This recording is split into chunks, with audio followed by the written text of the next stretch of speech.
Netflix released The Witcher to much acclaim, with fans of the games clamoring to see Geralt's on-screen adaptation. But while the popular Witcher games are based off of the Witcher books, taking place after they end, so too is Netflix's Witcher series, with it being a direct adaptation of these stories. But like any adaptation, changes need to be made in order to work for the new medium they're on. So here are the 10 biggest changes from literature to screen. As a fair warning, I will be spoiling Season 1 of The Witcher and the associated stories, but don't fear, I won't be going any further than that. Through Netflix's The Witcher, we get some pretty specific villains. Nilfgaard, who are invading the north, trying to take over everything, and those beyond. While we don't know all of the major Nilfgaardian players, we do get Cair and Fringilla. Fringilla, we're shown, was originally supposed to become sorceress to Aedirn, but thanks to Yennefer's meddling, is instead transferred to Nilfgaard. However, in the books, Fringilla was always a part of Nilfgaard. So why make that change? Well, Fringilla was noted to have fought at the Battle of Sodden Hill on Nilfgaard's side, so might as well give her a backstory within Yennefer's inspired origin created for the show that will help viewers know who the character is, as opposed to some, at the time, random sorceress. We know from the short story A Shard of Ice that Istredd was a former longtime lover of Yennefer. However, we don't know when this started or where this started, so everything else involving him studying at, or at least near Arethusa, as it was a school specifically for females, is entirely created for the show. Similar to Fringilla and Istredd, Stregobor's importance has been vastly expanded in the show. The first episode of The Witcher shows Stregobor strongly believing in the curse of the Black Sun, and what we get from the episode is mostly faithful, outside of its ending where Stregobor doesn't incite a mob against Geralt. In the book, it's also far more vague as if Stregobor is correct about the curse or not. But that's pretty much it. Everything else involving Stregobor mentoring Istredd and his political motives were entirely created for the show. Yennefer is indeed one of the most important characters from the Witcher books. However, her backstory is fairly vague, mostly coming from the Tower of the Swallow and Lady of the Lake. In these, and Geralt's suspicions from the short story The Last Wish, we learn Yennefer was a hunchback, her parents resented her, and that she tried to commit suicide shortly after entering Arethusa, and she was magically made more beautiful. However, that's pretty much it. Her actual schooling at Arethusa, her poor performance, her romance with Istredd, which is a part of her past, but we have no idea when or where, and the assassination of the infant princess, all created for the show. In fact, even her storyline to try and become advisor to Aedirn is completely absent from the books. While most of Yennefer's backstory is inspired by short pieces we got from the books, we're given even less specifics about Arethusa.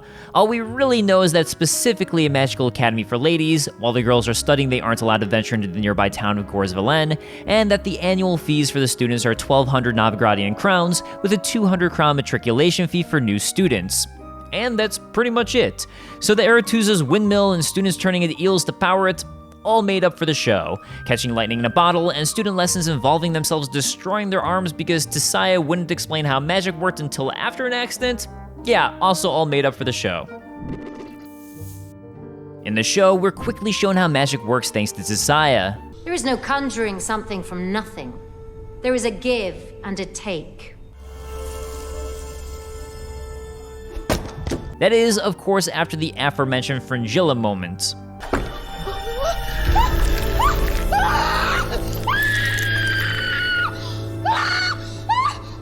But what if I were to tell you magic works differently in the books? Shocking at this point in a video titled this, I know. Geralt uses signs regularly that he learned as a Witcher, and we never really see a give and take for using those. Also, throughout the rest of the show, we never see that again. Children who are magically gifted, like Ciri or Yennefer, are called sources.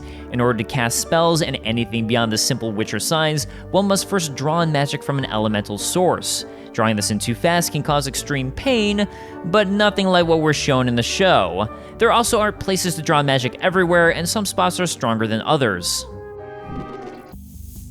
The Last Wish is the title short story to the first Witcher book. It's also the story episode 5 of the show Bottled Appetites is inspired by. They're similar in that Geralt accidentally ends up with 3 wishes from a djinn, and has a final wish that somehow relates to Yennefer. However, what this wish is and how it affects the characters seems to differ. Similar to the show, the book doesn't reveal what Geralt's last wish was when he makes his wish. However, Yennefer actually hears his wish and comments afterwards, "I don't know whether there's such a force in nature that could fulfill such a wish, but if there is, then you've condemned yourself to me." So, did Geralt wish for her to love him? Did he wish away her infertility? Did he wish to have a child with her, thus making sure the djinn wouldn't kill her?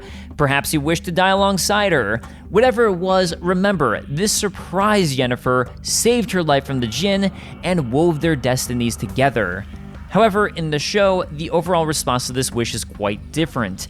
Yennefer only learns of the wish after Borch's 3 jackdaws, or the Golden Dragon, lets it slip, and Geralt admits his wish was about Yen. This causes the two to fall out, and even Jaskier is caught in the crossfire, with Geralt falling out with him as well. Both of these events never take place in the books. No one can break the bonds that bound Jaskier and Geralt. No one! Through Netflix's The Witcher, we get some pretty specific villains. Nilfgaard and its representatives, Kirin and Frigilla, are showcased in this light as they try to help Nilfgaard expand its empire, sack Sentra, and capture Ciri. In the show, Kirin searches for Ciri as he believes in the White Flame and it's important for her destiny. His search is relentless, with him capturing a Doppler and Mousak in order to trick Ciri after originally losing her. Kirin also fights in the Battle of Sodden Hill, showcasing great swordsmanship as he bests Vilgefortz. The book version of Kirin is a little different.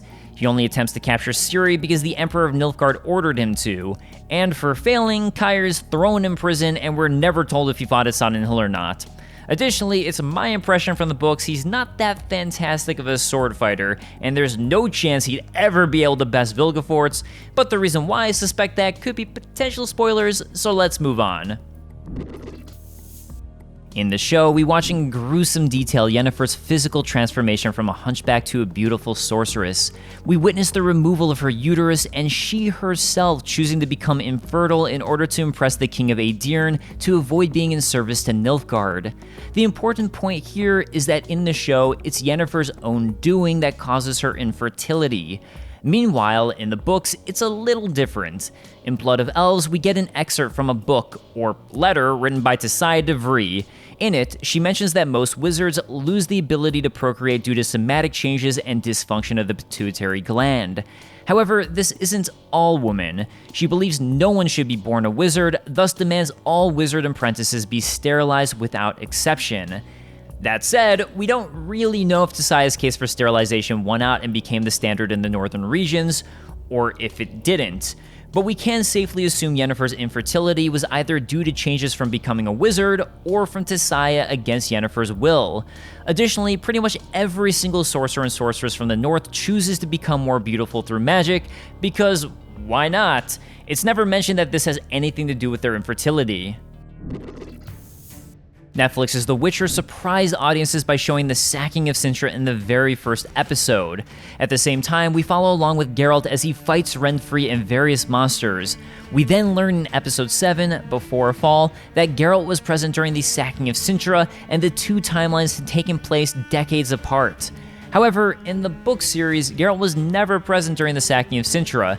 In fact, he had no clue it had happened until Jaskier enlightens him as he travels to finally take in Ciri, which I'll discuss in further detail in the next major book-to-screen change.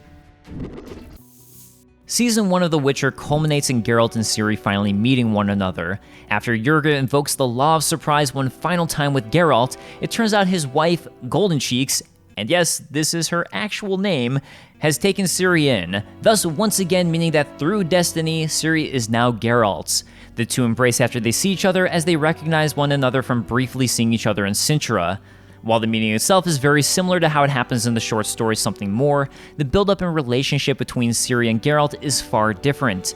In Something More, one of Geralt's many fever dreams is a memory of his first time meeting Ciri. Similar to the show, he visits Sentra and Calanthe to claim what is his. However, the similarities stop there. In something more, Ciri's a much younger child, and Calanthe tries to trick Geralt in a different fashion to choose the wrong child. Geralt, who doesn't want his child's surprise, and who it's implied feels bad for kids needing to go through the Trial of Grasses and other Witcher training, doesn't choose any of the boys Calanthe has brought to him. Unwittingly, he's followed destiny with this, but still tells Calanthe he doesn't want Ciri, kindly telling her that she, as a grandmother, must choose to let her go and he won't just take her, as he tries to do in the show, and leaves.